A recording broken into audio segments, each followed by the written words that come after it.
매일성경 묵상 나눔입니다. 4월 28일 목요일입니다. 오늘은 시편 79편을 묵상합니다. 본문을 읽습니다.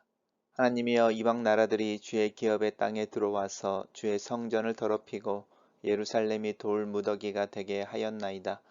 그들이 주의 종들의 시체를 공중의 새에게 밥으로 주의 성도들의 육체를 땅의 짐승에게 주며 그들의 피를 예루살렘 사방에 물같이 흘렸으나 그들을 매장하는 자가 없었나이다. 우리는 우리 이웃에게 비방거리가 되며 우리를 에워싼 자에게 조소와 조롱거리가 되었나이다. 여호와여 어느 때까지니이까 영원히 노하시리이까 주의 질투가 불붙듯 하시리이까 주를 알지 아니하는 민족들과 주의 이름을 부르지 아니하는 나라들에게 주의 노를 쏟으소서. 그들의 야곱을 삼키고 그의 거처를 황폐하게 함이니이다. 우리 조상들의 죄악을 기억하지 마시고 주의 긍휼로 우리를 속히 영접하소서. 우리가 매우 가련하게 되었나이다. 우리 구원의 하나님이여 주의 이름의 영광스러운 행사를 위하여 우리를 도우시며 주의 이름을 증거하기 위하여 우리를 건지시며 우리 죄를 사하소서. 이방 나라들이 어찌하여 그들의 하나님이 어디 있느냐 말하나이까. 주의 종들의 피 흘림에 대한 복수를 우리의 목전에서 이방 나라에게 보여주소서. 갇힌 자의 탄식을 주의 앞에 이르게 하시고 죽이기로 작정한 자도 주의 크신 능력을 따라 보존하소서. 주여 우리 이웃이 주를 비방한 그 비방을 그들의 품에 7배나 갚으소서. 우리는 주의 백성이여 주의 목장의 양이니 우리는 영원히 주께 감사하며 주의 영예를 대대히 전하리이다.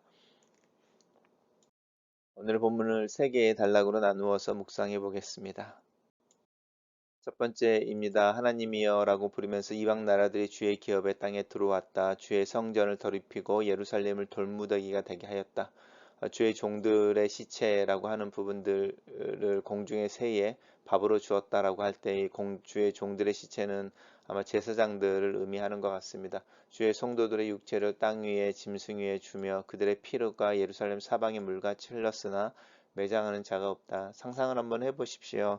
바벨론에 의해서 유다가 멸망하고 예루살렘이 회파되어지고 예루살렘에 살던 제사장들과 귀족들과 또 거기에 살던 사람들이 다 죽임을 당하여 그 황폐해져 버린 그 잔혹한 현상, 그 상황들을 보는데 그 상황 속에서 그런 것을 애도해주고 또 슬퍼하는 이가 하나도 없는 것이죠. 우리 이웃에게 비방거리가 되며 우리를 에워싼 자에게 조소와 조롱거리가 되었다라고 하는 이 탄식에 마음이 아파옵니다. 단락을 요약해 보겠습니다. 하나님이여 이방 나라들이 주의 기업의 땅에 들어와 주의 성전을 더럽히고 예루살렘은 돌무더기가 되게 하며 주의 백성을 죽이고 우리는 주의 조소와 조롱거리가 되었나이다. 이렇게 요약했습니다. 두 번째 단락입니다. 그러면서 이제 어느 때까지니까 언제까지 영원히 노하시겠습니까? 주의 질투가 불붙다 하겠습니까? 라고 하는 하나님의 진노가 그치기를 탄원하고 있습니다.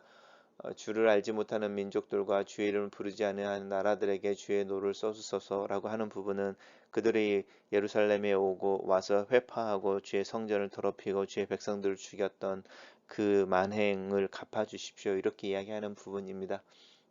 그들이 야곱을 삼키고 이스라엘을 이야기하는 거죠. 그의 거처를 황폐하게 하였다라고 하나님 앞에 야곱이라는 이름을 붙여서 들어서 이제 하나님 앞에서 호소하고 있습니다.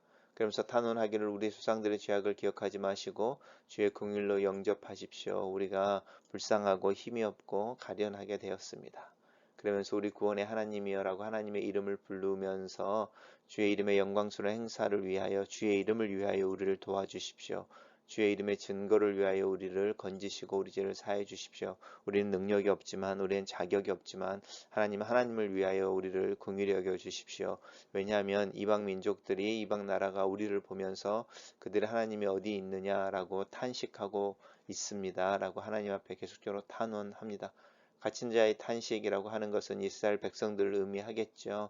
주에 이르게 하시며 하나님께서 진노하여 죽이기로 작정한 징계하기로 작정한 자들 또한 긍휼 중에서라도 주의 인자를 잊지 마십시오라고 이야기하는 기도의 제목과 같습니다. 주여 우리 이웃이 주를 비방한 그 비방을 그들의 품에 7배나 갚으소서라고 기도하고 있습니다. 단락을 요약해 보겠습니다. 언제쯤 하나님 구원의 하나님으로 나타나시겠습니까? 주를 알지 못하는 민족과 나라의 주의 노를 쏟으소서. 하나님의 능력과 존재를 드러내소서. 이렇게 요약했습니다. 시편 79편의 마지막 절은 찬양으로 끝나고 있습니다. 주님, 우리는 주의 백성입니다. 주의 목장의 양입니다. 우리는 영원히 주께 감사하고 주의 영광을 대대히 전하겠습니다. 라는 찬양으로 이 탄원과 탄식의 기도가 마무리되고 있습니다. 단락을 요약해 보겠습니다. 우리는 주의 백성, 주의 목장의 양이니 우리는 영원히 주께 감사하며 주의 영예를 대대히 전하리이다. 이렇게 요약했습니다. 첫 번째 묵상 나눔입니다. 시인의 탄식이 수천 년 전의 일은 아니다. 오늘 우리 교회를 향한 탄식이기도 하다. 삶의 한 기둥으로 붙잡고 살아왔던 믿음의 모태가 이제는 비웃음거리가 되고 배타적이고 이기적인 기관으로 인지되고 있다. 어디서부터 잘못되기 시작한 것일까? 진실된 그리스도인이 되기 위해서 교회를 떠나야만 할 것 같은 느낌이 드는 요즘이다.